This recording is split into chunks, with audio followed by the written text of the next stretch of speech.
ProWrestlingTees.com/616entertainment is now live if you'd like to grab your own official 616 t-shirt. Or if you'd like to support the channel on Patreon, you can do so like the beautiful producers you see before you. None of this happens without your support, and I love you so much. Now let's get to it.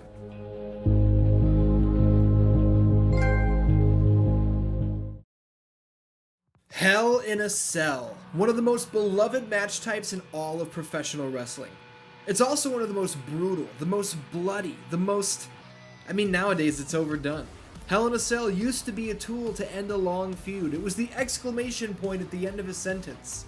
These days it's a yearly pay-per-view. And more often than not, there are several Hell in a Cell matches on one show. It doesn't mean anything anymore, but back in the day, Hell in a Cell was the shit. What's up, DanDans? Welcome to the series premiere of 616 SmackDown. This show is going to take us through Let's Plays of wrestling games of all kinds. We're going to do full season mode playthroughs. We're going to take in-depth looks at certain wrestlers. We're going to take a look at how things have changed over time, so on and so forth. Today's episode is covering the evolution of Hell in a Cell across the WWE SmackDown games. Now, the SmackDown series had 5 entries that ran from 2000 to 2003. In 2004, the series shifted gears and became SmackDown vs. Raw, and we're not going to go that far. Maybe that's part 2, you know what I mean? Let me know if you want to see that. But for now, take a step with me into wrestling games past as we climb into Hell in a Cell! Before we dive into the virtual world, though, we should take note that the cell structure itself has indeed changed over the years. The original model debuted in 1997 and was billed at 20 feet tall, although in reality it was 16 feet high. The remodeled version that showed up in 2006 was way bigger, standing a full 20 feet high, and for a short while was wrapped in chains. Nothing has changed in the last decade, though. Well, outside of them painting the fucking thing red. I don't know who thought this was a good idea. It looks like a goddamn milk crate, so good luck with that. But let's stop wasting time with real life. We're here to cover the video games.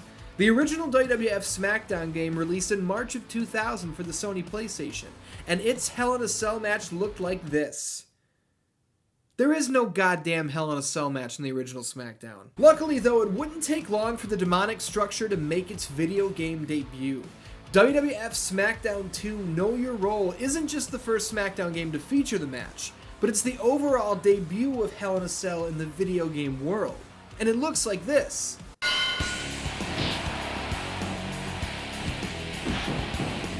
Now I know what you're thinking. That's not Hell in a Cell. The cell cage sits on the outside of the ring. Well, this is it. This is Hell in a Cell's big debut. I'm not sure what the developers at HIAC were using as a reference when they created this deal, but here we are. It's easy to complain about this because they genuinely fucked it up, but it's still pretty awesome. WCW used to have cage matches that had a ceiling on it sometimes, and I always thought it looked really cool, so this is basically the same thing. The walls are breakable with an Irish whip, or you can just run and bust your own head through the fucking thing if you like. What's really cool is that the panels you break out are usable as weapons. But now on to the most important questions. Number 1, can I climb onto the roof of the cell? Yes you can. Number 2, can I slam my opponent through the roof and into the ring? Of course.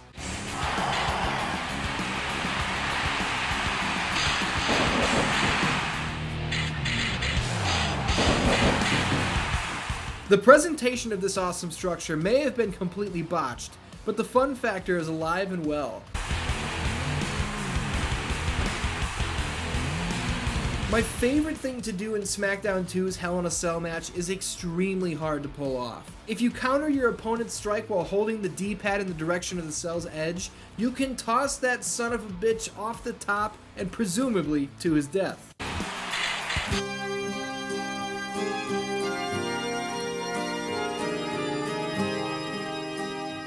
SmackDown Just Bring It was the first WWF game on the next generation of consoles, which at this point was the PlayStation 2. Just Bring It is a good game, but in most circles, it's looked at as the weakest offering in the entire SmackDown catalog. Its Hell in a Cell match, though, I'm just kidding, it's also a disappointment. They've done nothing to fix the design of the cell, and they've actually taken features away. The walls don't break open and become weapons, the panels just zap out of existence the second they're touched. But if you get too scared to actually compete in the match, you can jump in the crowd and watch from a safe distance. What Just Bring It lacks in design overhauls and visual upgrades, it does make up for in the match variation department.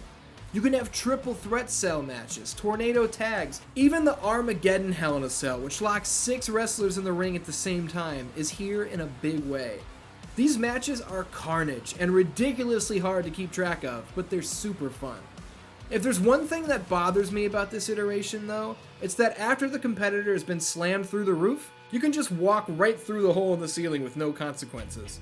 I guess it doesn't matter that this is like a 14-foot drop. Don't worry about it. It's kinda lame. WWE SmackDown Shut Your Mouth released in 2002 and as an overall game, gave us everything we had wanted and expected out of Just Bring It, and then some. It's an excellent game. But when it comes to Hell in a Cell, oh my god, they've done it. Finally, 5 years after the match debuted at Bad Blood 1997, the cell cage is built correctly in a video game. It stretches to the outside of the ring. We can slam our opponent's face into the chain link fencing. There's an actual door we can use to escape instead of headbutting the goddamn wall. It's a fantastic upgrade. They've even included the trusses that give structural integrity to the ceiling, which is awesome. And you don't want to get caught too close to the edge because this time there are some horrific moves that can send you careening off the cell and to your demise below. It's hard to take any high spots in this game seriously because of the extremely stupid selling animation, but you get the picture. Why does the AI always kamikaze off the edge as if they don't know it's going to hurt?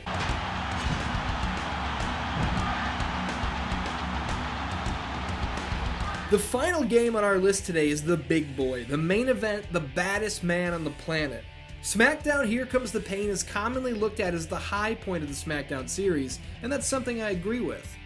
When it comes to Hell in a Cell, things are relatively unchanged. The design is still a 9 out of 10. It goes without saying that I do greatly appreciate that they've killed the stupid ass overselling animation from Shut Your Mouth.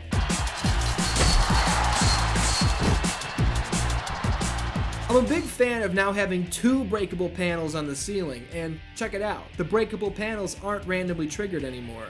First it begins to cave in, and on the next bump, it gives. The animation of falling through the top hasn't changed since the match's debut, and in fact, would stay the exact same for 7 years to come.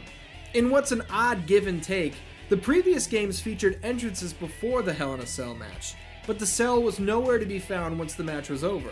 Here Comes the Pain has killed the entrances completely, but features a winning animation with the cell still around the ring. It's an odd design choice, but hey, I like seeing the cell after the match, so I'll take it. There you have it, DanDans. There's a look at the SmackDown series evolution of the most diabolical structure in WWE history, Hell in a Cell.